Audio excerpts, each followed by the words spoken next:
Hold up. My views are my own. You heard it here first. You heard it here first.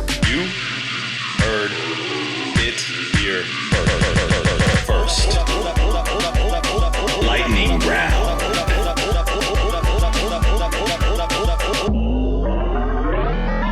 Dangerously close.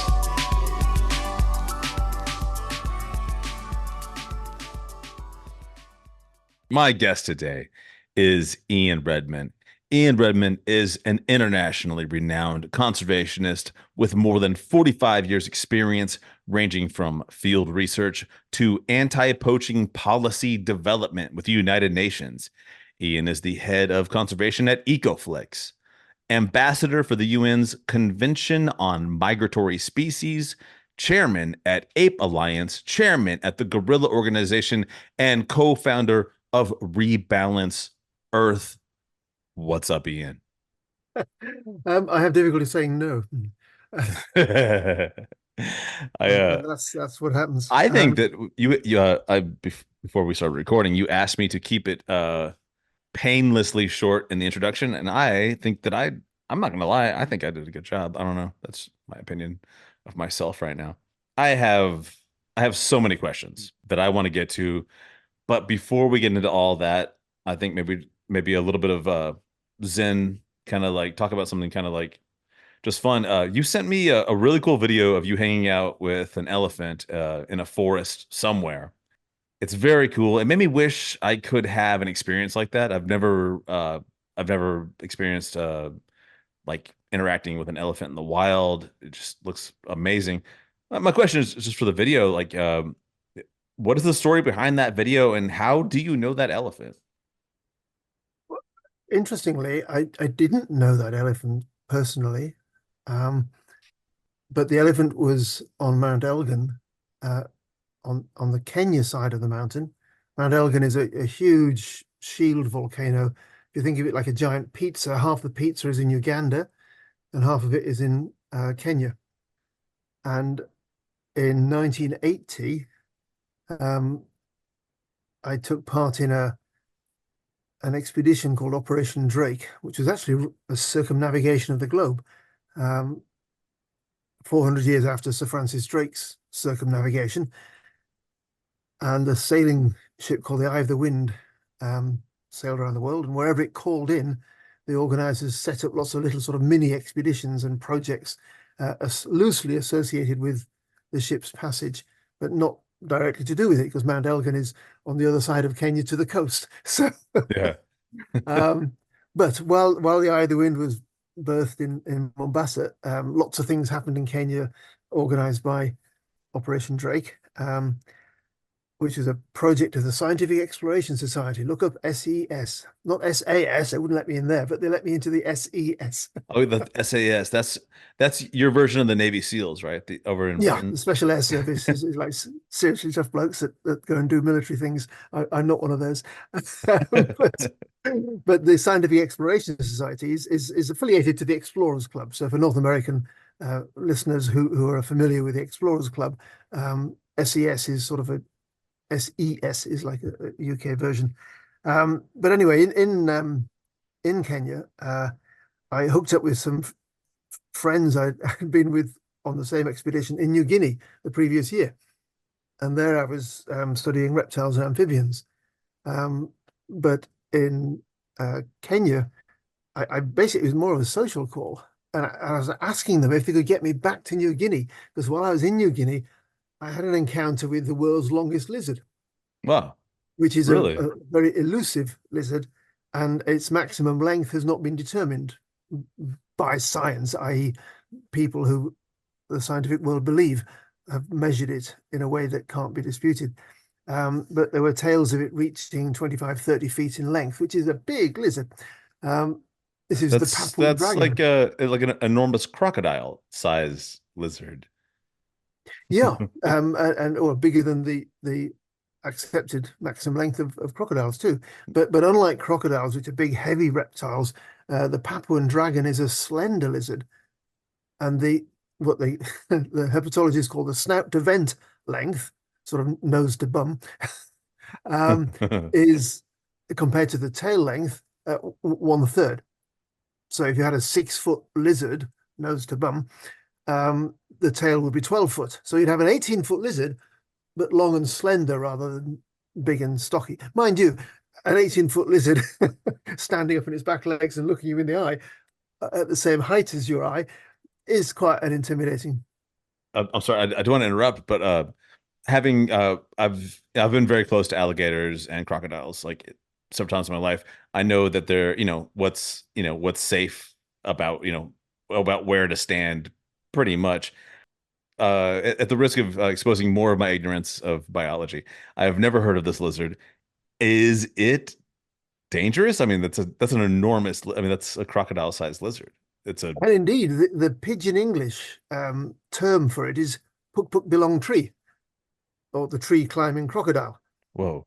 So they see it in the same sort of thought as same sort of group as crocodiles. Taxonomically, they're very different. This is a monitor lizard, a family Varanidae, the same genus actually as the Komodo dragon. More people are familiar when you think about dragons that are real and live and not mythical. You think of the Komodo dragon, and that's Varanus komodoensis. But in New Guinea, there is a Papuan dragon, Varanus salvadori, and its maximum length is still open to question because no one's actually caught and measured or proved beyond doubt what it reaches.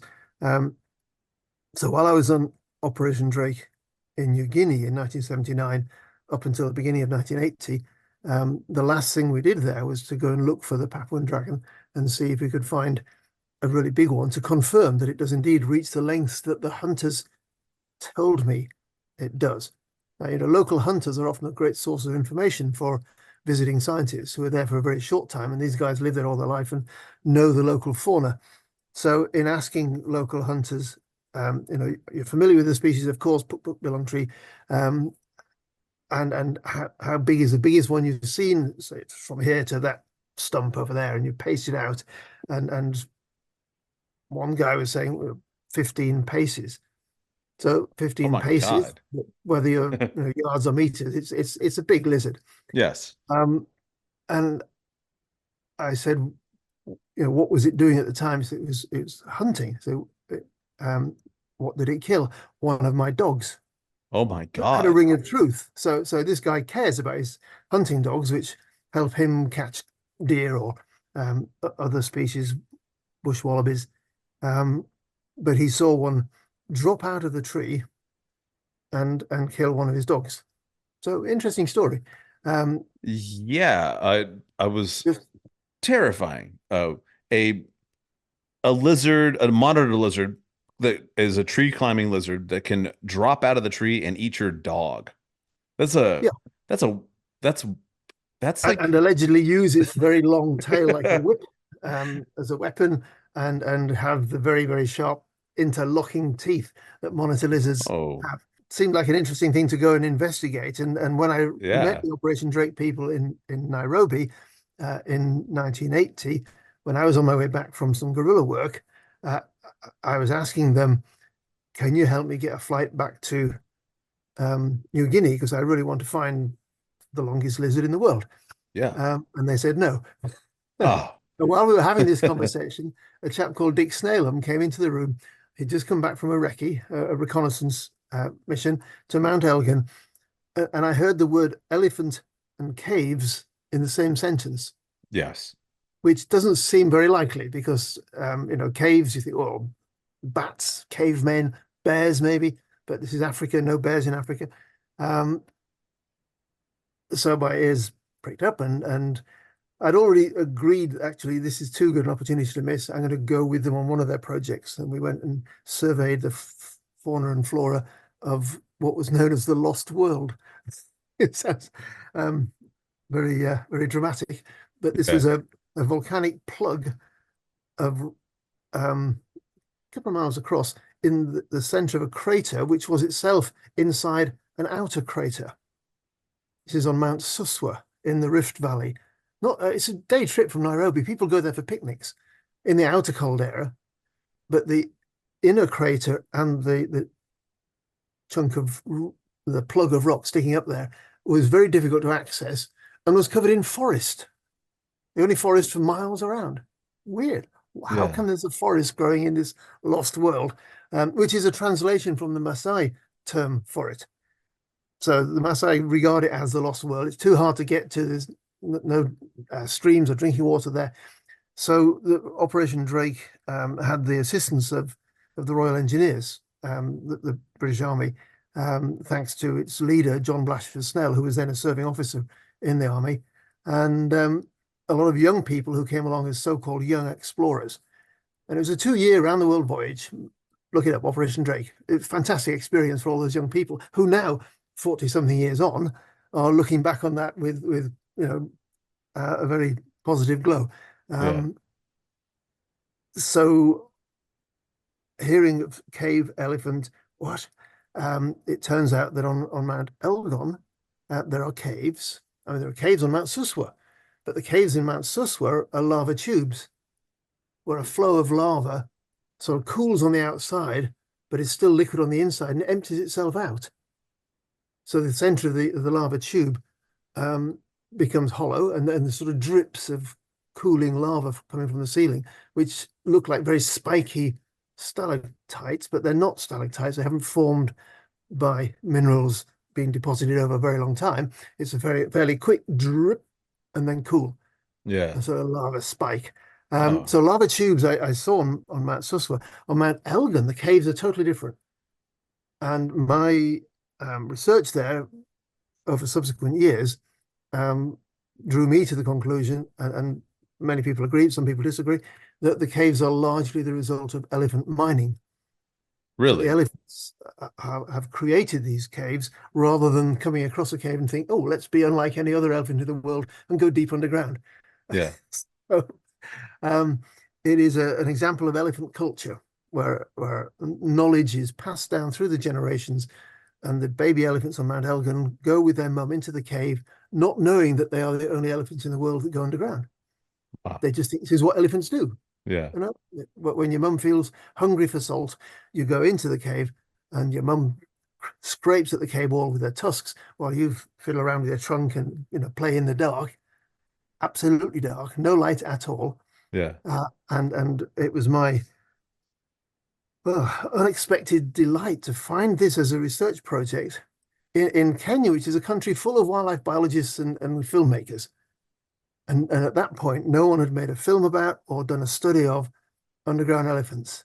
And yet, the logo of the Cave Exploration Group of East Africa, a small group of enthusiastic cavers, was a cave with a rope ladder and an elephant in the cave. So, I mean, it was known to some people, but the outside world, well, most people, I suspect yourself, when I say, oh, I study underground elephants, they say, what?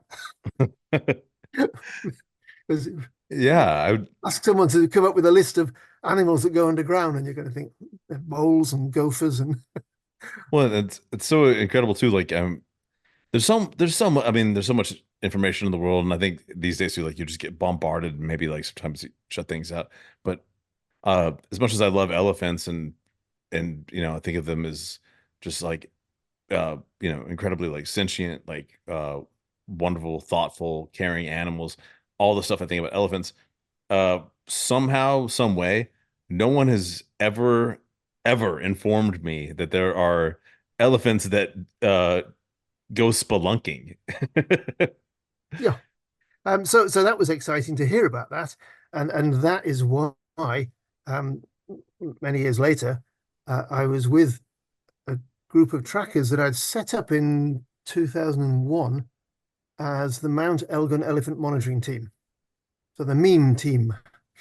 Oh, And hell the MEME yeah. team consisted of local trackers, Kenya Wildlife Service rangers, and occasionally me or other interested scientists. And we were monitoring the elephants to better understand their use of the forest and their visits to the caves. When I first went there in 1980, I sat in a cave and waited. And when I went back in 81, with my then fiance, now my wife, still my wife, believe it or not, Hey, congratulations. we lived in Kittim Cave, in the mouth of the cave, behind a waterfall on a rock, for 6 weeks. And for Wow. 3.5 weeks, no elephants. Wow. Daily fly past of fruit bats and insectivorous bats in different parts of the cave, antelope picking their way in, no elephants, which was frustrating. But the study at that point was to wait in the cave for the elephants to come. With the MEAN team, we wanted to take the observers to the elephants and stick with them. And this was partly informed by my background studying gorillas, as you will have gathered from my bio or YouTube channel. That gorillas feature large in my life, and did so before I went to New Guinea and before I heard of underground elephants. And the gorillas I studied, I had the good fortune to work with, were those that had been studied by Dian Fossey.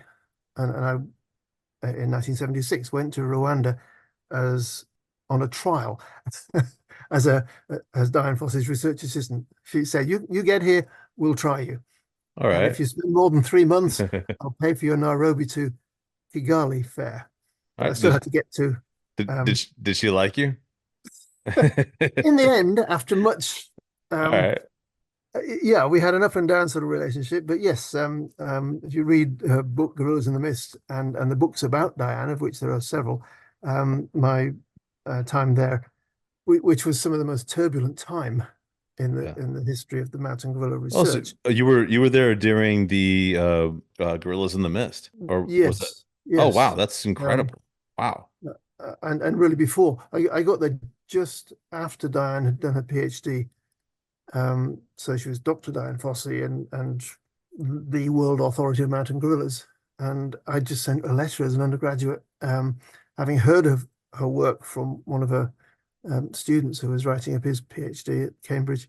At uni, I organized the talks to the Biology Society, which is a great thing to do because you read something interesting, you write to them and say, can you come and give us a talk? And they say yes, and they come. And so you meet these Yeah. really interesting people. So Yeah. I met Sandy Harcourt, and Sandy came and gave a talk, and I put him up in my flat and picked his brains and got Diane's postal address. This was pre-internet, pre-email. This was writing a letter on paper and bunging it in a letterbox and hoping it a couple of weeks later would make it up the side of the mountain to Diane's desk, Yeah. and then waiting for months, which had a similar 2-week journey to. So to me. wait, so you spent time with Diane in the field together, like Yes, that's so how I was introduced. My first job, if you can call it a job, was volunteering as Dian Fossey's research assistant. I have And to ask because like it's gorillas are not necessarily like an animal you should just walk right up to if you are an idiot and you don't know how to approach maybe an animal. Did she teach you how to like be around these animals? yes, and this was the background bit of information I needed to fill in the story of how I came to be having a conversation with an elephant who I didn't know, Yeah. in the video that you saw.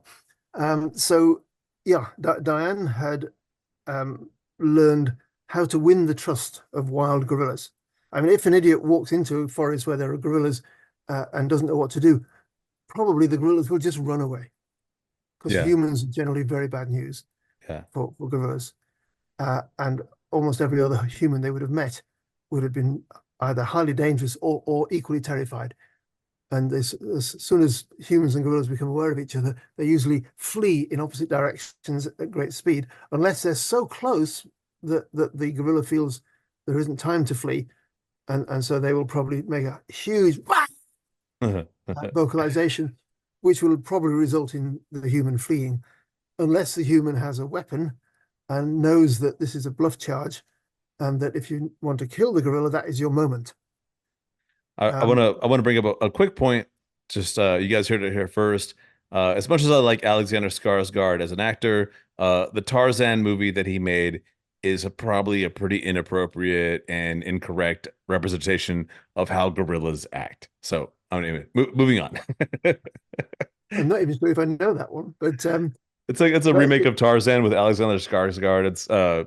He was raised by gorillas, and it's very fantastical. I'm not gonna say it's no, a bad but in movie. the Edgar Rice Burroughs books, on which all the Tarzan movies are, the premise is that Tarzan was raised by anthropoid apes. Doesn't specify um, whether it is gorillas. And in fact, Tarzan in the original books fights gorillas, who Yeah, are the enemy of the Mangani, the apes who brought him up. And yeah, there's a very interesting biography of Tarzan written by Philip Jose Farmer, called Tarzan Alive, where he claims that this is actually based on a true story and that there was a tribe of hominids that haven't been described by science. So not gorillas, not chimpanzees, not human, but some survivor. But that most people find that a bit far-fetched. But anyway, yes, I'm glad you raised Tarzan because um, it is, you can't help but think of that when you're in a family of gorillas being accepted by them. And yeah, this is what Dian had done. She learned to imitate their contentment calls, their contact calls. That one I just made is known as a BV, or Belsh vocalization, because it hmm, sounds like a Belsh, but then people realize, oh no, it's not a Belsh. And they do burp a lot and they fart a lot, but they also vocalize. And yeah, these little noises, both the voluntary and the involuntary, let other members of the family know that they're there. Because if you're in dense vegetation, you can't always see each other. So you're feeding, finding food, eating, and you hear over there and yeah. over there. And that's just like a round of BVs to let everybody know that everything's fine and everyone's within earshot of each other. That's cool. And Dian Fossey learned to imitate that sound um, to announce her presence. And that's unlike most humans who approach animals, most of whom traditionally have been hunters, and they've tried to creep up on the animals. And a lot of biologists initially try to do that too. Creep up on the animal, you watch it until it suddenly becomes aware of you, and then it runs away. And if you follow it, it will assume that you're trying to attack it and will run away even faster. And what Dian did was to turn that around and announce her presence. Eventually, the gorillas got the idea that this particular human who made gorilla-like noises and squatted down so that on the same eye line as the gorillas was harmless. And there's also a story that she noticed, being not very good at climbing trees, that when she tried to climb a tree to get a better view of the gorillas who saw her were fascinated by her inept tree climbing. And so Yeah, she would ham it up and be even worse at climbing trees than she actually was to get the gorillas' curiosity. And that's the thing about intelligent animals. If they become curious about you, then you become the object of their study and you can study them. yeah, And you have these two scientists, a human scientist and in this case, a gorilla scientist, looking at each other thinking, what on earth? Why? I wonder. And then you've got the basis of a relationship that isn't based on fear. It's based on yeah. trust. I can't even imagine like an experience like being able to be with the gorillas in their habitat and them being accepting of you like enough to like where they feel safe, you feel safe. My embarrassingly enough to say, like, my last experience with gorillas was at the Seattle Zoo. A couple years ago, I was in Seattle and I was like, well, I want to go see I think the gorillas were probably what I wanted to go see the most. And I was very lucky because at the time they had several adolescents and it was pretty cool. And they were all hanging out like by but it's weird because there's that like bulletproof glass between you.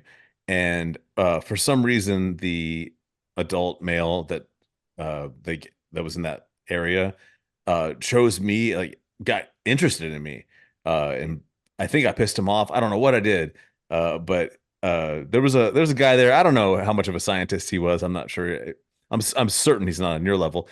But he the the gorilla came over. He's a silverback and I was wearing all gray. Maybe that was like a weird clothing choice I had made. I was one of the large. I was probably the largest person standing. There was a lot of children, and I was like a larger male.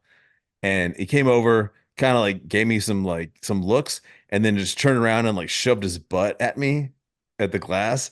And then the guy who I'm not sure if he's necessarily a complete expert in gorillas, but he worked at the zoo, and he's like, that means he doesn't like you. And I was like, what? But I don't know. What do you I think? just met. How could he know not to like me? Well, I don't know. I didn't know if them sticking their butt in your face is like some kind of like sign, like, hey, get out of here. I don't know. I think if he didn't like you, he'd have slammed his hand against the glass and made you jump or That's what I something. thought. I thought like actually me and him were like we could have been. I think had there been no glass, things would have gone much better between us. That's my belief.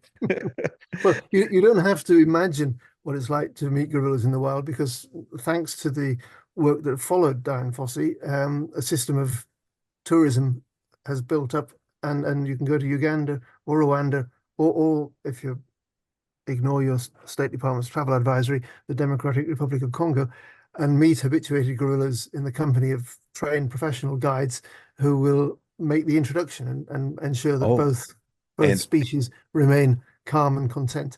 I actually had written a question for you about that, but we never got to how you met the elephant. So yes, I warned you about going off on tangents. But the method that Diane developed for winning the trust of gorillas was not to take them by surprise, but to announce her presence. Yeah, Because in a forest, you often hear someone coming long before you see them. You don't know yeah, what it is. You just hear the sound of something moving in the forest.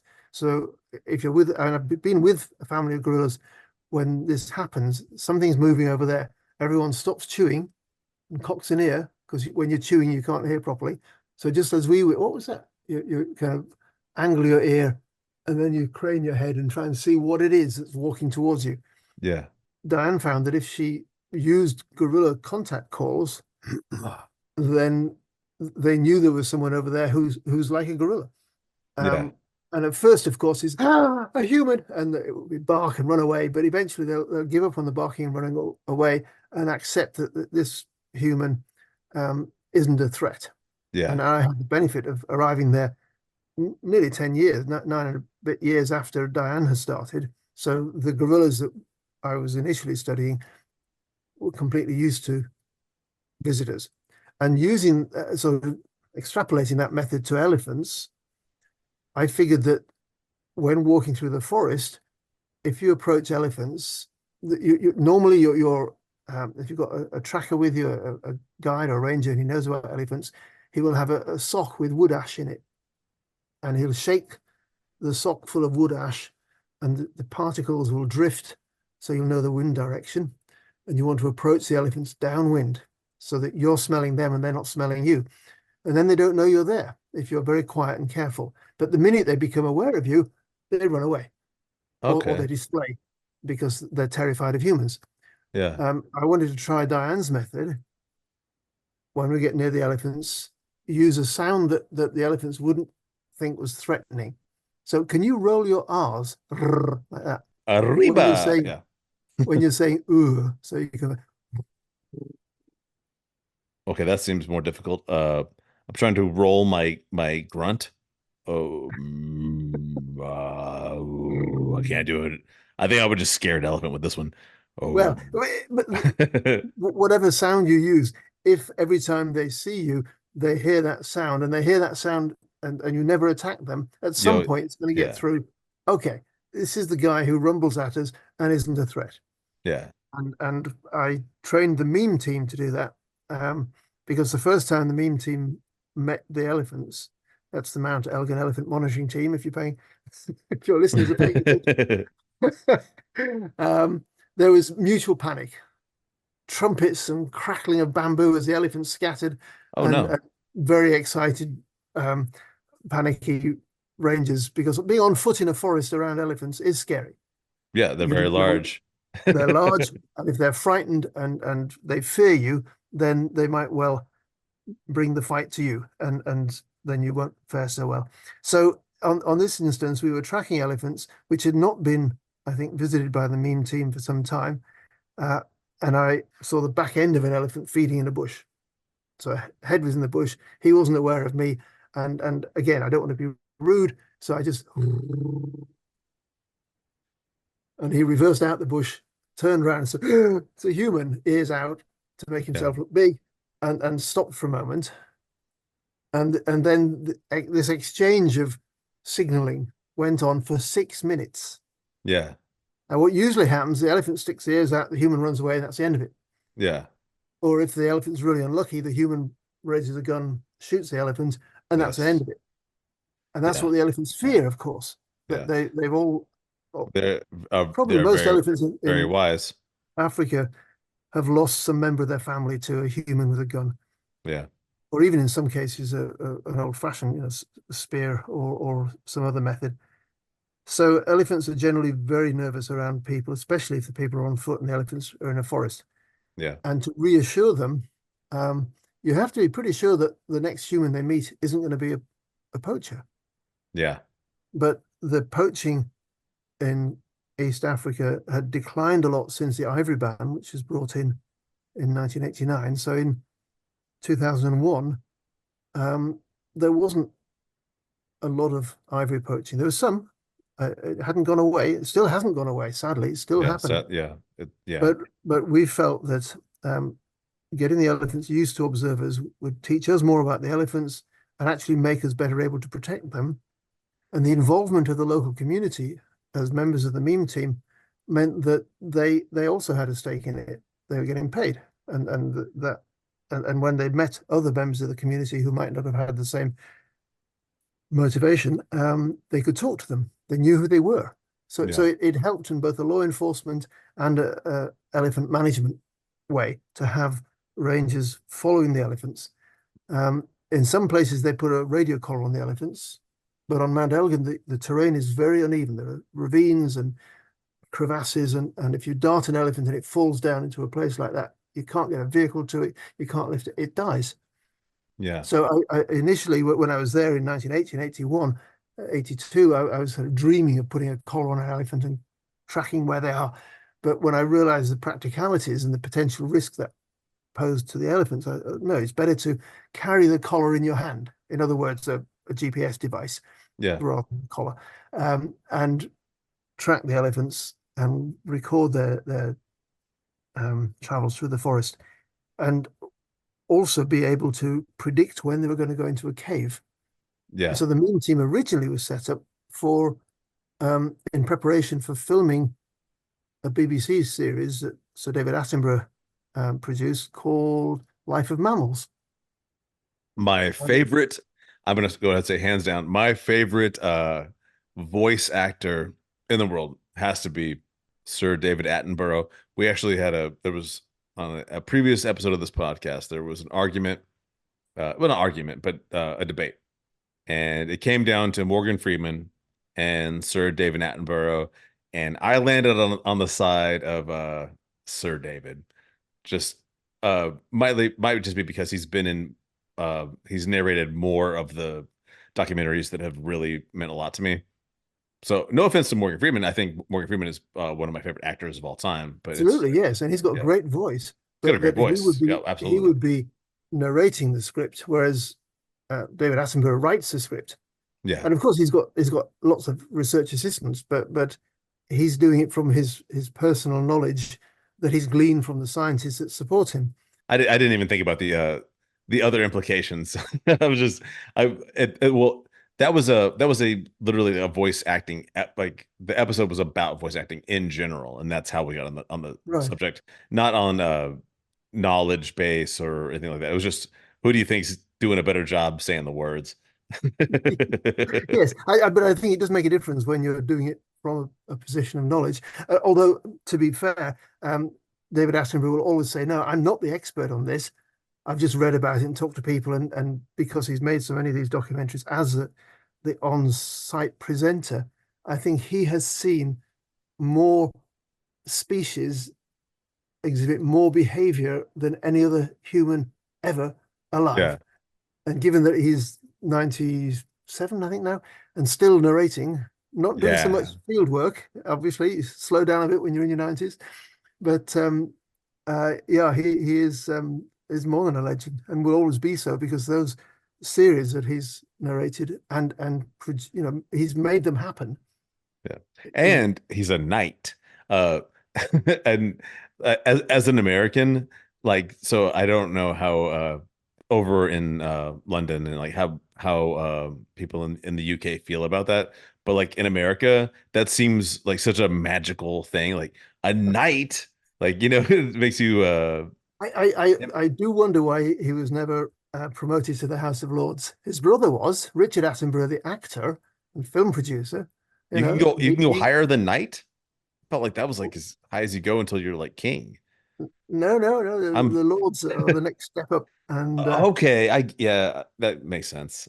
I'm thinking, I always think about like King Arthur, and the Knights of the Round Table. That's so anyway, maybe I'll be yeah, a sir someday. Hey, do they let Americans be sirs, or is that like just out of the question? um, not.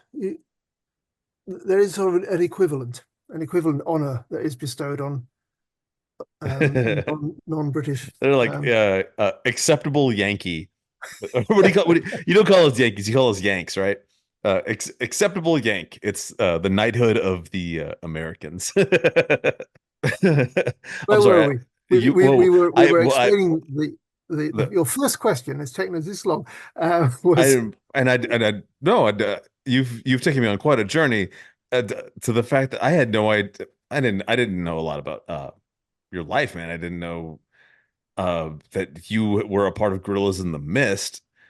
I was just you sent me like a really cool video of you with an elephant, and I brought it up as a soft entrance into some of the questions I was going to okay. ask later that I thought were going to be a little bit gnarlier.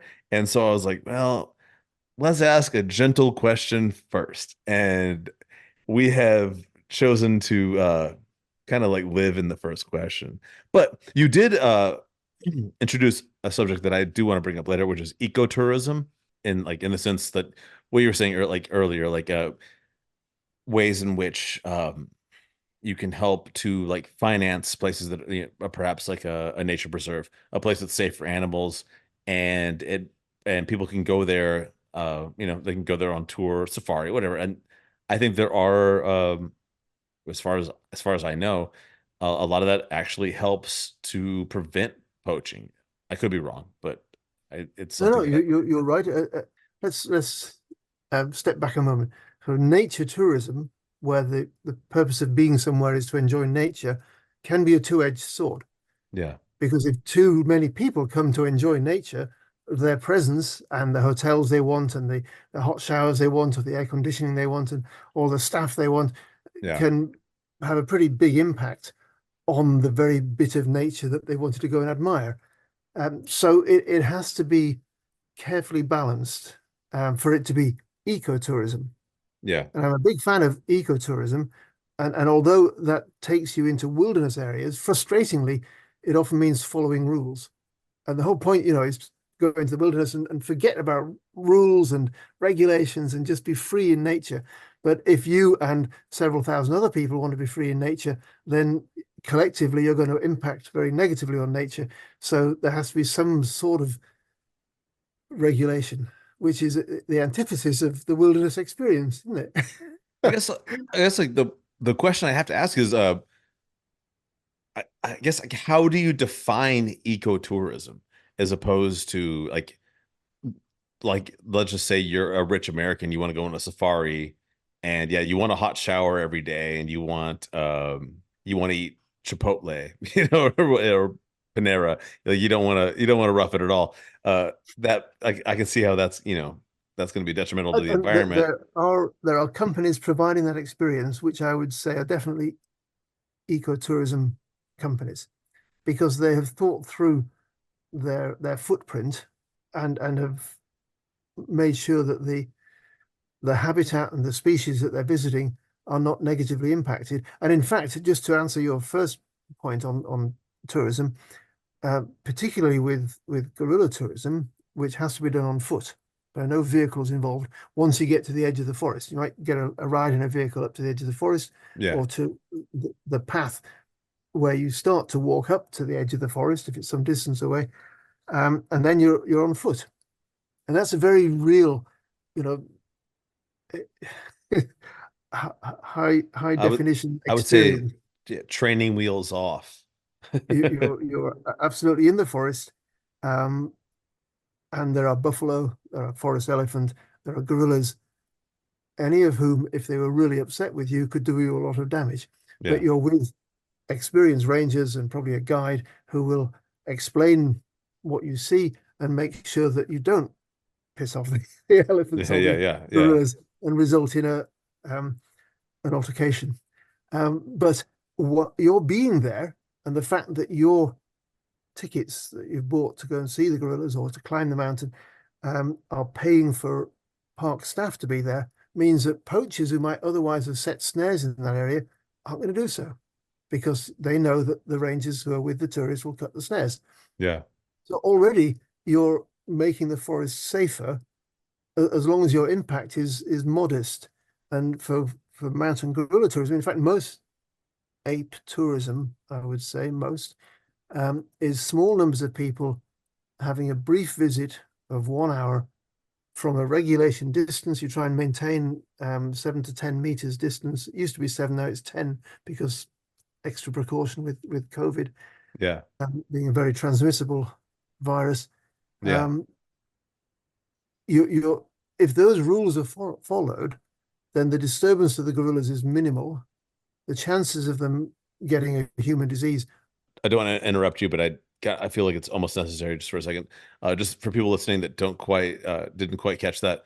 It's not people think of social distancing, you think of transmitting COVID to another person. The animals can be infected with human diseases. That's Yeah. Yeah, it's two-way street. But I just think that like it's not super well known that, and so I just thought I didn't want to interrupt you. I just wanted to kind of Thank you. clarify. If people weren't aware of that, particularly with our close relatives, Yes, of course. the great apes, chimpanzees, bonobos, orangutans, and gorillas, you don't want to be the tourist who sneezes and infects a family of gorillas, I some of can, whom might not have enough resistance immunity to that particular organism that you've just sprayed over them. So yes, now you are required to wear a surgical mask so that you can't sneeze or cough and risk infecting yeah, the gorillas. And what we now know as social distancing since COVID has become more understandable to visitors. yeah, But you can explain that to the tourists, you can't explain it to the gorillas. yeah, And so at some point during a contact, it's a free forest. They can be wherever they want. And if you're standing next to a really nice stick of celery or piece of bamboo, they will walk over and start to eat it. And it's sometimes difficult to herd people away. And the moment where the gorilla walks really close to the tourist is a photograph that always gets put on their yeah, social media. yeah, So people think that's what they're going there to try and do. And in that instance, David Attenborough didn't help because there was yeah, no tourism when he came in 1978. yeah. And I had the very good fortune to be the one to introduce him to the gorillas. So, That's incredible. Oh my um, God. if you've seen the pictures You of so you David are the one Attenborough you are the with the one that gorillas, introduced Sir David Attenborough to the gorillas. That must be, man. Well, he owes you a debt of gratitude. we've been friends ever since, and That's it's a great fantastic. honor. But he wasn't Sir David then; he was just David. Oh, he was. Oh, well, The then never knighted mind. came He later. was just regular old David back then. So you were in, so you were with Dian Fossey, Gorillas in the Mist. You introduced Sir David Attenborough to gorillas in the first place. You're kind of blowing my mind right now because all the questions I wrote had nothing to do with the fact that like probably like the level of impact you've had on the history of guerrilla research, so on and so forth. Probably not so much on guerrilla research because I keep getting deflected from research into conservation, and I call Yeah. myself a reluctant Yes. conservationist. I don't Yes. want to be a conservationist, but when I start studying an animal, if somebody else comes and kills them, then that puts an end to the research. So first of all, make the animals safe, and then I can get back to studying them. And And I haven't got there yet. surprisingly, that leads me to my first question of the podcast. I really wanted to talk to you about Rebalance Earth, why you created it, and what does it mean to transition to a nature-based economy? I was looking at the website. I read a lot of stuff on this subject, and I'm just kind of curious. With Rebalance Earth, what is kind of like the mission? Well, it is, as you just summarized, trying to change the global economy to regard nature as integral to it rather than I didn't study economics at school, Yeah. but I was told that in economics, nature is regarded as an externality. Now, we have created the economy. It operates like this. You pull these levers and this happens, and you lower or raise interest rates, and you play with the economy as if it's a separate thing. Whereas any ecologist, same root, eco, Yeah. economy, ecology, it means your home. If you study your home, you must realize that your economy is entirely dependent on your ecology. Yes. And yet, for all the services we get from nature, we pay zero. Hmm. And if you say, well, hang on a sec, we're all breathing air which has oxygen in it, where does that come from? It comes from the plants. And the plants photosynthesize sunlight, water, and produce oxygen, take in and store carbon, take in the carbon dioxide and store it. And so they're providing a service. So carbon sequestration and storage is a service. Now, in Yeah. recent years, because of climate change and the fear that climate change is going to change all of our lives for the worst, that particular service has started to be valued. And people are frantically trying to invent machines to suck carbon dioxide out of the air and store the carbon and push it underground, much of it having come from underground by human hands, taking out fossil sunshine, fossil fuels, and burning that energy and releasing the CO2 into the atmosphere. That's the argument. I mean, probably equally important is the fact that in clearing forests for agriculture and mines and cities, we're also changing the surface temperature. Trees do a lot more than store carbon. Yeah. The evapotranspiration, drawing at water from the roots, the evaporation of water from the leaves, puts water vapor into the atmosphere, and that sets up weather systems which then travel around the world and water our crops and fill our aquifers and power our hydro schemes. So you think, oh, clean energy, hydro, that's good. It means you're probably going to put a big dam across the valley and flood habitat. And it's only going to work as long as it's raining in the water catchment. Where does the rain come from? Out of the sky. No, it doesn't start in the sky. Yeah. Yeah. A lot of it obviously evaporates from the ocean, but the forest canopy program in Oxford estimate that a unit area of tropical rainforest, whether it's a square mile or a square kilometer, whatever that area is, puts 8 to 10 times more water vapor into the atmosphere than the same area of ocean. And I can direct you to an animated map of global precipitation, rain, snow, mist. And it's clear that the tropical forests of Amazonia in South America, the Congo Basin and Guinean forests across Africa, and the Southeast Asian rainforested islands, Borneo, Sumatra, New Guinea, all those are driving weather systems that spread around the world and keep our agriculture alive. Can't grow crops without rain. Can't produce hydropower without rain. You can't produce clean drinking water Can't without breathe rain. air without oxygen. Well, those are services that we all take for granted. It's nature. Yeah, yes. And the impact we're having on nature is such that as long as they're considered without value,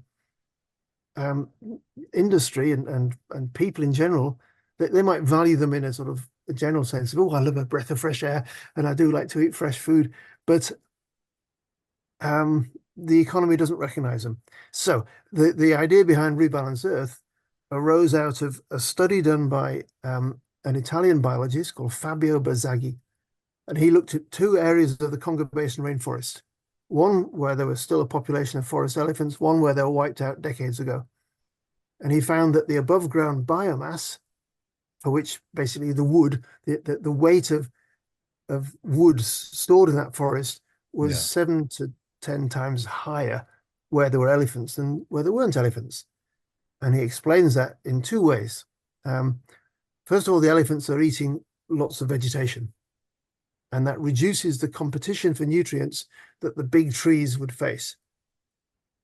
The rainforests tend to have quite thin, shallow soils, and whatever falls off the trees in terms of leaves or branches, whatever, quickly gets broken down, and the nutrients are back up into another tree. So there's competition for nutrients. And when the elephants are eating smaller plants around the base of the big old trees, they're doing the weeding. So you want to grow vegetables and wildflowers blow on the wind into your garden, you pull them out. You call them weeds. As you call them, gardeners of nature. I'm sorry. Gardeners of the forest. Gardeners of the forest. I misphrased it. Yes. Sorry. Hashtag gardeners of the forest. Yes. So apes and elephants are eating leaves, which reduces the competition for nutrients of the big trees. But more than that, just like if you were gardening vegetables in your garden or in your allotment, you'd take the weeds and you put them on the compost heap. And when they were rotted down, you'd put those nutrients on your vegetables. And that's what elephants do. They eat the leaves and produce piles of poo. Yeah. Elephant dung is first-rate organic fertilizer. And given that an elephant eats roughly 4% of his or her body weight every day, they produce something like a ton of dung every week. More if it's a big elephant. Wow. A small elephant. That's amazing. So that's a lot just think about it. That's a lot of shit. Before the advent of firearms in Africa, maybe 150 years ago, estimates vary between 10 and 25 million elephants, which means that every week there was between 10 and 25 million tons of fertilizer being spread around the forest. And now there are fewer than 500,000 elephants. So we've lost 95, 96, 97% of the soil enriching activities of elephants. And likewise, other large animals have mostly been reduced in number by at least 2/3, sometimes 90-something%. And that's a service that they used to provide to encourage vegetation growth, which enriches the air we breathe and pumps water into the atmosphere to water our crops. And we're still, deforestation is still a problem. It's still happening. Yes. So yes, ecotourism can help to protect forests, because tourists who want to see a healthy forest ecosystem will pay money to go there. And that brings in money. But what happens if there's a civil war? Tourists stop coming. What happens if there's a pandemic? Tourists aren't allowed to travel. But elephants and gorillas will keep on eating and pooing as long as they're allowed to do so in their natural habitat. Yeah. So the Rebalance Earth team, I didn't set it up on my own. It was 4 co-founders, one of whom is an economist who was the assistant director at the International Monetary Fund, the IMF. And Ralph, this wasn't part of his day job, but in his evenings, he sits calculating what each animal is worth. If you look at an area of land with a population, say, of forest elephants, and you work out from Fabio's work the difference the elephants make, and there's, umpteen gigatons of carbon in the Congo Basin forest, and if elephants are, meaning there's 7% more, then, and today's elephants are the fathers and mothers of tomorrow's elephants, so you protect today and you get that service going on into the future. He worked out that each elephant could be valued at $1.75 million as long as it lived its full life in its natural habitat. And that was in 2019, when the price of carbon on the European exchange was, I think, about $23, $24, and now it's more than tripled. I was first introduced to some of these ideas in a novel. Are you familiar with the novelist Kim Stanley Robinson? I don't think I am. Maybe I should be. Well, I think you might enjoy it. Well, he wrote a book called Ministry for the Future. It's actually where I first became interested in economics. Like after most of my life not caring whatsoever, but it introduced the idea to me of the carbon coin, which is because money is essentially, it's made up. Like no matter how you slice it, it's there's bartering, and you could say this money represents this, and this petrodollar represents a barrel of oil. or whatever. But the carbon coin is a like a currency for every so number of tons of carbon that you can pay Exxon or British Petroleum to put to carbon sequester. They can have one coin, and that coin is worth X amount of dollars. It's all very complicated, very confusing, and it's all related to the world banks. And what I think is encouraging is that the economy could run this way. What is discouraging is that the life of the planet does seem to be in the hands of bankers to a certain extent. I don't know how much you deal with that in your work. We need to bring them on board Yeah, because every profession is made up of people who live here. yeah, So it's not something that only a small subsection of humanity should be concerned about. Everyone is involved in this, and we each have a footprint. And people talk about the carbon footprint, but I'd like it to go wider than that because we're very hooked up on carbon, and carbon is not the only problem we're facing. no, The loss of biodiversity, in other words, the number of species that are living in a natural ecosystem, providing services to us is critically important. And if we want those ecosystems to be resilient in the face of climate change, it's no good destroying them or weakening them, degrading them to such a point that they can barely survive, let alone restore health to our global ecosystem, the biosphere, studying elephants and gorillas. Going back to what you said too, like when there's a civil war in a place where ecotourism could be happening, that's going to obviously limit money going to that place. But war is actually, it's incredibly devastating to the environment. There's a humanitarian aspect, and I think we should all be in, obviously we should care about that. But I think we should also take note of the environmental impact. And a thing I learned recently was in World War II, the forests of Europe were a very very biodiverse, and because of all the shelling, bombing, fires, all that stuff, it actually created like a lot of monocultures, reduced a ton of species of not just plant and animal life, but just in general, making a completely different biosphere. Yes, And so, military objectives are achieved normally without any thought for the ecological and sometimes even for the humanitarian impact. I'm thinking of spraying Agent Orange over forests yeah, in Vietnam, so that the enemy can't hide there. What, yeah, the damage that's that would do beyond that, the that's enemy is so frightening to an ecologist that they would never agree to that. But they're not consulted when a general is taking a military decision because he has a very fixed focus, and from his perspective, that doesn't matter. But the more forests we destroy by people who think it doesn't matter, the more it matters. yeah, And gradually, the big corporations of the world are waking up to this. And there's a thing called the Task Force for Nature-Related Financial Disclosures, which is a horrible mouthful, but it's basically calculating the impact that each company has on nature, where they procure their raw materials, what it takes to ship them around the world, manufacture them, the impact of their factory, and then to ship them to the markets where people are going to buy the stuff. And then the lifetime of the product before you have to buy another one. yeah. And all that is calculated to work out the impact on nature. And the more progressive companies are now looking to be nature positive, not just Well, reduce their negative impact, but actually have an overall positive impact. I feel like I interrupt you, but you always you keep leading me into my next question anyway. So, and we're talking about technology now, I think, and I am always fascinated and encouraged by scientists and conservationists discovering new innovative ways to apply modern technologies to build a sustainable future.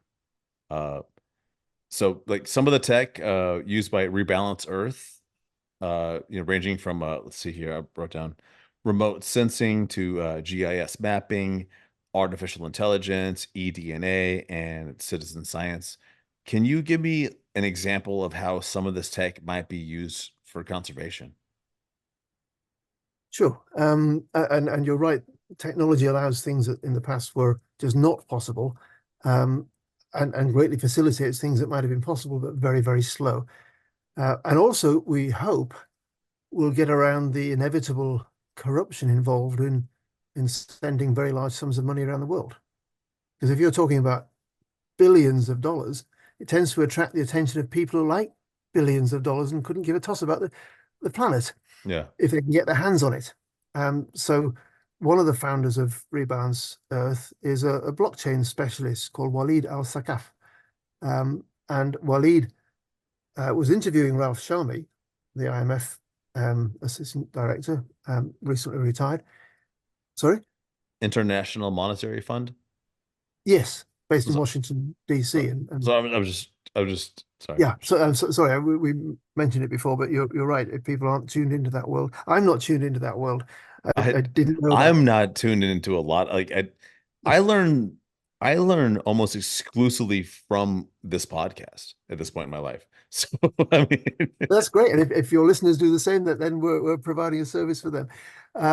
So yes, Rebalance Earth is looking to new technologies to help achieve what we're trying to do. So let's take an elephant. For the purposes of this conversation, let's call him George. okay. And George the elephant lives in the Congo Basin, but George has friends and relatives, some of whom might be killed by ivory poachers. Now, the ivory poacher is very often someone with no money who is given access to a gun and told if he goes out to shoot an elephant, he'll get a small amount of money. And the man who owns a gun then sells the ivory and gets a larger amount of money, but that is likely to be in the sort of low thousands of dollars. And if that ivory poacher learned that actually if the elephant stays alive, they could earn, if you divide 1.75 million by the lifespan of an elephant, roughly 60 years, you're looking at $30,000 a year. What? As long as the elephant stays alive. Suddenly the motivation to kill that elephant becomes sidetracked by the motivation to keep it alive. How does that money get from the company that wants to offset its unavoidable greenhouse gas emissions to the guy who could potentially kill the elephant, but would actually, if you paid him, ensure it stayed alive and well and eating and pooing in the forest? Well, the blockchain can do that, I'm told. It's a system whereby everyone along the chain knows where the money is. So Yes. it's much harder for someone to stick some in their back pocket or buy a villa in France or whatever with the proceeds. I'm finding it in my notes right now. You've done a ton of work with the United Nations, but notably developing anti-poaching policy. And I understand not all poaching is the same. So, for instance, of course, a rich American travels to a nature preserve and kills an endangered species for like a trophy. That's what we kind of like see here is like that's what poaching is. Well, if that he's bought a license, that isn't poaching, that's legal hunting. oh well, I get into And those. there's a big controversy over whether that's the right thing to do. Yeah, I guess. But again, even yeah. that, what would a rich American pay for a license to kill an elephant? Maybe $10,000-$15,000, maybe even $20,000. But if the elephant is alive and well and bringing in $30,000 a year in perpetuity, Precisely, and his children, if they grow up, will be doing the same, then the economics of trophy hunting just is knocked out of the proverbial ballpark. yeah. So again, but how do we know it's the right elephant? You know, there are lots of elephants, they all look a bit alike, but there are differences. Yeah. So smart camera traps can not only film or photograph a passing elephant, but if the AI is suitably informed, it can say, I've seen that elephant before because it has this particular characteristic. And we'll call that elephant George. Go back to George the elephant. And George hasn't been seen for 10 days. Now, 30,000 a year is $80 a day. So if George hasn't been seen for 10 days, his presence on a video says, okay, that releases 10 days, $800 Yeah. to the fund, which is then divided between the government and the national parks and the local community and the guy who actually took the photograph or set up the camera trap. Adds Suddenly, up. there Yeah. is money to pay people to protect the forest and the elephants. And the system we're in the process of setting up a field trial for will we hope demonstrate this. A lot of it, the technology is in its infancy. So it isn't like a Shazam, it's done. It's a Yeah. let's try this, let's try that, and let's find a community that is on board with this and agrees, okay, every able-bodied male is going to stop. It's usually the able-bodied males who poach, not the women. But the women might set snares to catch antelope, and those can kill elephants too. So Yeah. if they're not going to catch antelope, what are they going to eat? They're going to be given goats or some alternative food source. And normally there's not the money to do that. But again, if the payment for ecosystem services is coming on the blockchain, then you can make plans. And the people who are growing food who say, but the bloody elephants come and eat our food, eat our bananas, destroy our crops. If only we had the money to put up an electric fence. Well, here's some money. Put up the fence, put a camera on the fence, and if the elephant is one of the client elephants that is known, bingo, you get paid for since the last time that elephant was seen. If it isn't known, you add that elephant and its unique characteristics to the roster of client elephants. So Yeah. gradually you get an accurate census of how many elephants are in the area, not by counting the dung and working out roughly plus or minus 15% how many there are, but knowing them individually. And each time a client elephant is identified using the technology, then the community benefits. And we envisage communities saying, well, it's miles to the nearest hospital, or there's nowhere for our school, the kids to go to school. We want to build clinics or schools. And now if you go to Africa, you see boards up saying, this school has been built as a gift from the people of the United States, USAID, or from the European Union. But we want signs saying, this school has been built by your elephants who are Yeah. working in the forest every day Hell yeah. to keep the world environment healthy, and you benefit. And that is going to transform the quality of life for millions of people Hell who yeah. live in or alongside the keystone species, the species who are the determinants of the health of that ecosystem. And it will enable companies to become nature positive by reducing their negative impact and paying for the services that they have previously thought of as just free. That's the sort of the big dream. Yeah. And with our four co-founders, I haven't mentioned Rob Gardner, who comes from the finance world. So we've got a financier, an economist, a blockchain specialist, and yours truly, a biologist, trying to change the world. And it's early days yet, but rebalance.earth is the website. And if you go to rebalance.earth and look at the timeline and watch some of the videos, last year we held the first natural capital conference in London. And it was fascinating. We had politicians and corporations and pension industry people in the room. Usually I talk to an audience of people who like elephants. These are people who didn't give elephants a second thought. And when I pulled a ball of elephant poo out of my bag and said, this is why elephants are important, it kind of stuck in their mind. Yeah. Everyone Hell thought it was their yeah. front teeth that were worth a lot of money. But no, that's old hat. No, it's and that is one of the most incredible things. Like, once people can, it's building awareness, it's education. The fact is, killing an elephant, and to take its tusks, just to make a few bucks, and considering that, like, I'm not an economist, and as you said, we're not economists, but that's a bullshit way to think about things. And like you said, you took a giant elephant turd out of a backpack, and you're like, hey, this is where it's really at, and it is really where it's at. We're talking about the actual, like, survival of the planet, The positive power of poo. the positive power of poo. And I have to say, since we're discussing education, I have to bring up Ecoflix. Let me refer to my notes. Sorry, we've gone so far on so many things. Yeah, no, but at the same time that the Rebalance Earth conversations were happening over video calls because we were all locked down in our homes because of the COVID restrictions. We also started a new TV channel and streaming platform called Ecoflix. David Castleman, a Californian recently retired trial lawyer, he describes himself as a recovering trial lawyer. 40 years of being a trial lawyer. Now he's doing something positive for the planet. But in fact, he's been good for him. Animal causes for 20, 30 years. Okay. Well, then as a lawyer, always good for him. And then setting up the Cambodia Wildlife Sanctuary. And anyway, David agreed to get involved with building a platform that would inform people.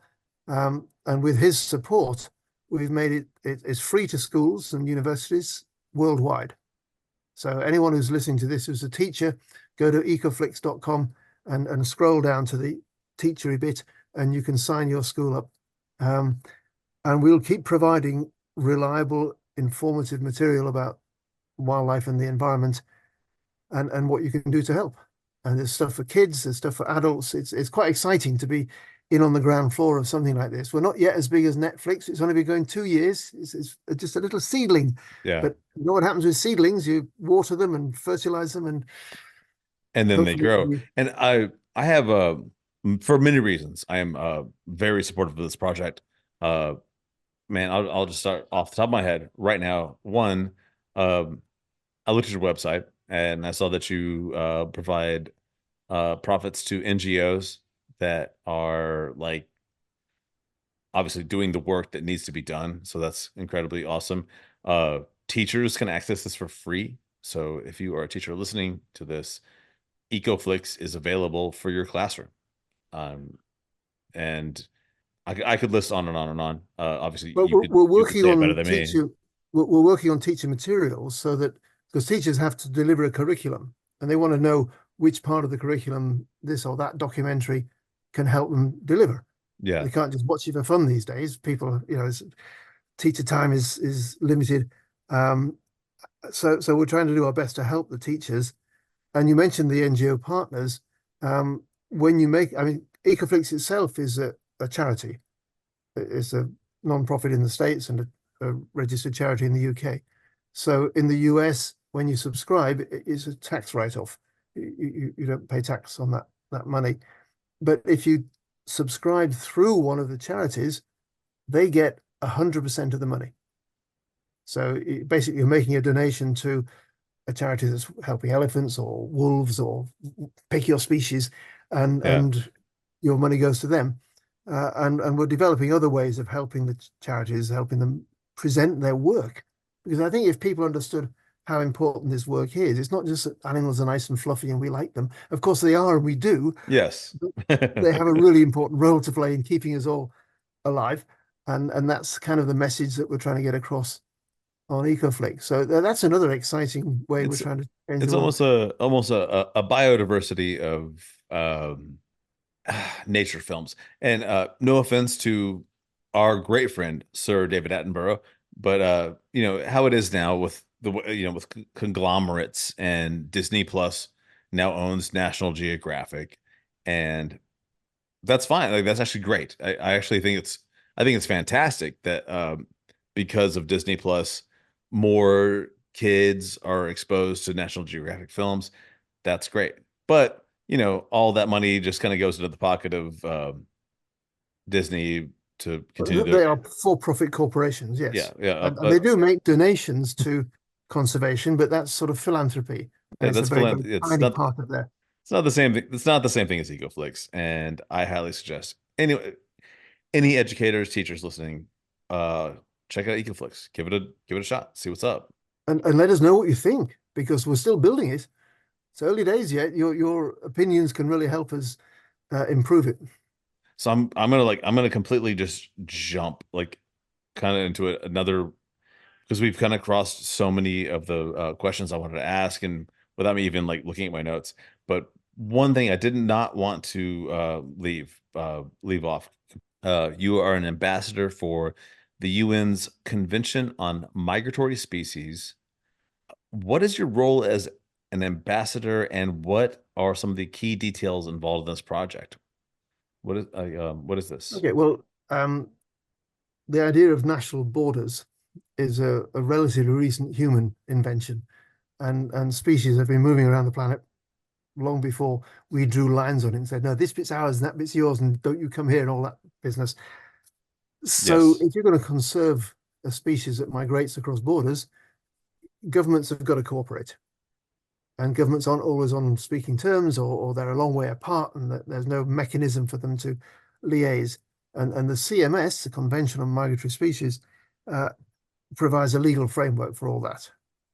And oddly enough, for a long time, mountain gorillas were the only primate listed. Because if you talk to a biologist about migratory species, and they might think of migratory birds or whales or turtles or wildebeest you mentioned, but apes don't migrate in that sense. But under the terms of the convention, a species that regularly and predictably crosses back and forth across an international border is migrating.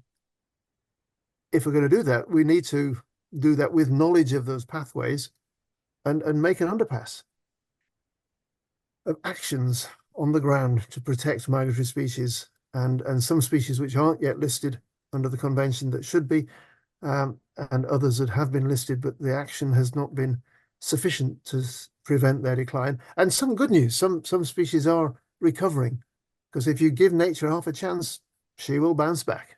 Yes. And that's what we're trying to do for migratory species. And that's not just because they're nice and fluffy and we like them, but because they are part of the ecosystems that sustain us all.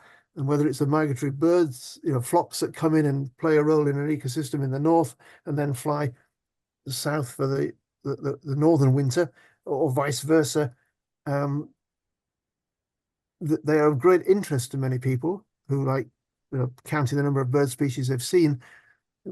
But I want them to think of the function of these beautiful organisms and what they do for us, because if we don't consider that, then we tend to regard them as an expensive luxury, which if we get round to, we might conserve, but not thinking of what benefit we get from it.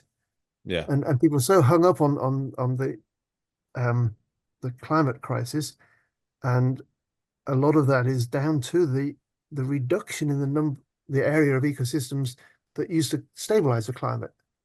We're cutting down the forests, we're polluting the seas, we're changing the surface of the world, and yet it's the ecosystems in the biosphere that keep us all healthy and fed.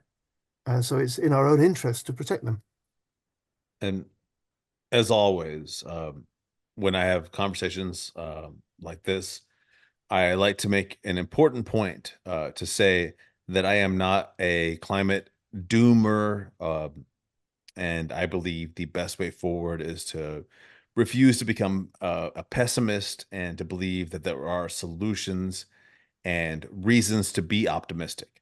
For people listening to this podcast right now that are wondering, what are some of the things they can do personally as individuals to help with conservation and help preserve species and delicate ecosystems? What are some of the best things they can do as individuals? I think the 3 Ps, the power of your purse or pocket. When you buy something, if you don't know where it comes from, if you're buying a new window frame or a ream of paper, has it got FSC on the side, the Forest Stewardship Council? FSC independently certifies that paper or timber is produced in a sustainable way. So being an ethical shopper, making sure that you're not buying palm oil in products that is associated with deforestation. There is now a system of certification for deforestation-free palm oil. It's not completely perfect, but it's the best thing we've got, and the more people use it, the better. So think of what you spend, whether you're buying a bar of chocolate for a snack. Is the chocolate coming from a country where deforestation has replaced natural forests with chocolate plantations or cocoa plantations, or is it from a place where child labor isn't a problem and there's no recent deforestation? So you every one of us, when we go shopping, are influencing or pulling economic strings on the other side of the world. And if Yeah. we're aware of that, we can do something about it. Yeah. And today it's so easy. If you Yeah. pick up a product that you usually use and you find that it hasn't got something saying we get our raw materials from a certified sustainable source, then you can just tweet the company. Say, I Yeah. was going to buy your product, but until you can convince me that it's coming from the right place and not cutting down trees or destroying species, then I'm putting it back on the shelf. And how many times do you think the social media department of a big corporation is going to see that message without thinking, actually, we really need to pull our finger out and do the right thing? And Yes. there's a very powerful, a very effective American organization called Mighty Earth. Um, I think you can't say that without saying Mighty Earth. Mighty Mighty Earth is Earth. very good at getting the CEOs of companies to sit up and take notice of the ecological impact of their procurement. So that's the first P. Second P, the political P. Yeah. Who do you vote into power? Mhm. Every one of you. If you're too young to vote now, you'll be voting soon, and your representatives know that. So if you write to them saying, I'm really disturbed that we don't have the legislation that requires companies to do the right thing, maybe you can help to push that in the right direction. And the third P is your personal power. What do you spend your spare time doing? Well, you can Mhm. support organizations that are protecting the planet. You can go out and pick up plastic litter and put it in a recycling bin so that it doesn't break down into microplastics, get into the water course, end up in the fish that you want to eat for dinner. Because we're all eating microplastics, whether we like it Yes. or not. So the power of your purse, the political power and your personal power, you can make a big difference. And if you get together with a few friends, it starts to amplify. If you get your school to do it, ask your school catering department, where do you get your chocolate from? Is it coming from ethical sources? And if not, why not? I don't want to spend my pocket money, if I was a child, knowing that I'm depriving another child of an education because I have to work in a cocoa plantation to produce a crop for me because the company can't be bothered to get it from a sustainable source, an ethical source. So those are the sort of messages I would want to get across. And if you do tune into Ecoflix or find it online, get it in an app on your phone, you'll find that basically we don't dwell on the problems. We want to focus on the people who are solving the problems. Yeah. So you'll get some pointers that way. So there's some good ways. Yes. I love the way you ended that for us because also, and I will speak on the final P, which is personal. I have a lot of personal experience with volunteering.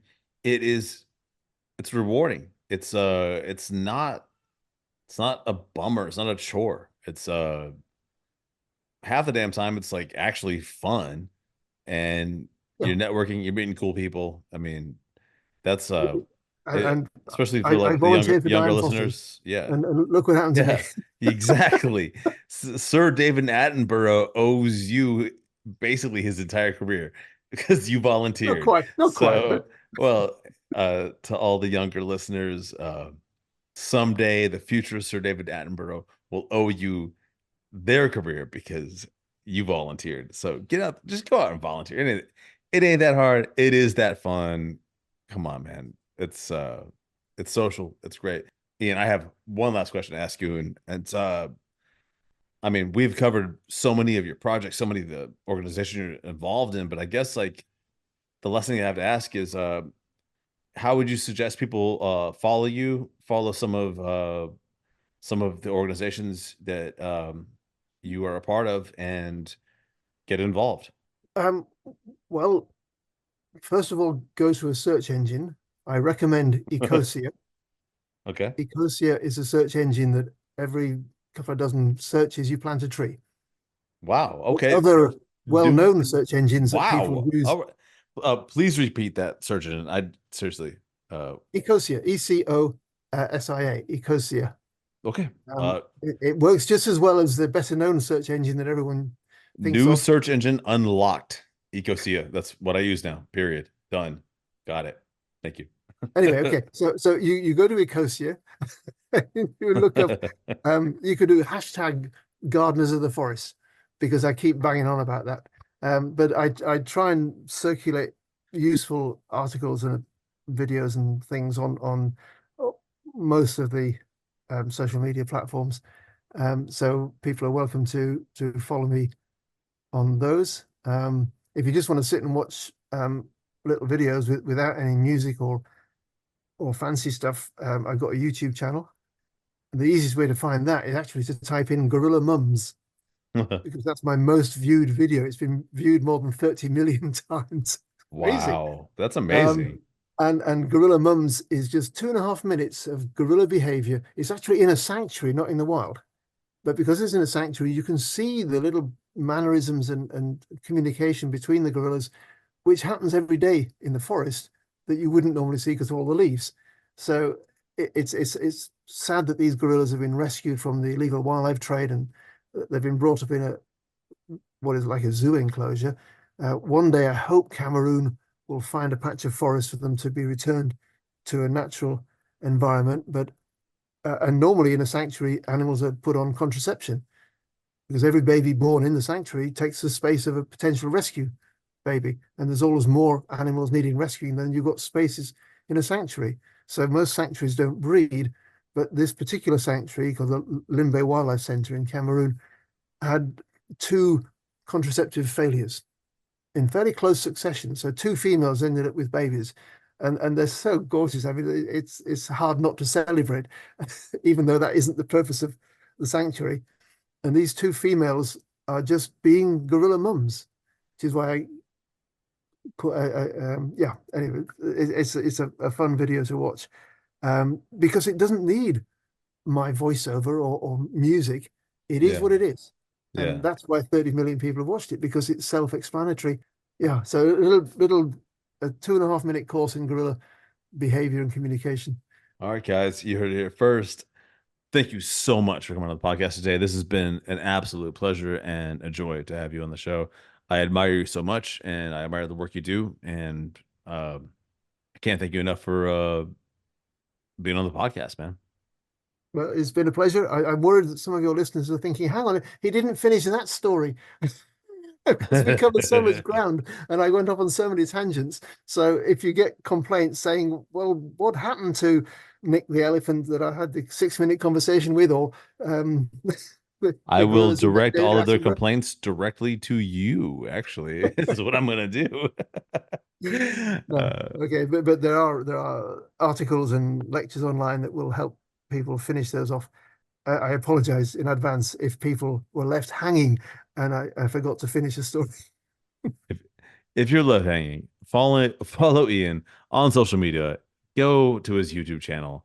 Read his articles. You will no longer be hanging because you will be fully informed. And all right, Ian, man, I got to go back to being a dad. It's been a pleasure. I was thinking when you were gone that one of the most appealing aspects of gorilla behavior is that the silverback plays an important role in bringing up the kids. Once the babies are old enough to be off their mum and playing around, then they often go and sit by dad and snuggle up to him while the mum goes off and has a bit of peace and quiet in another room. So you can go and be the silverback. It's I would say it's probably the animal that I most aspire to be like. So, oh yeah, we'll leave it on that. Okay. Ian, have a fantastic night. I hope it's a beautiful night in London, and I'll talk to you soon. Thanks, Bye, Tom. man. Bye-bye. Thank you. Bye.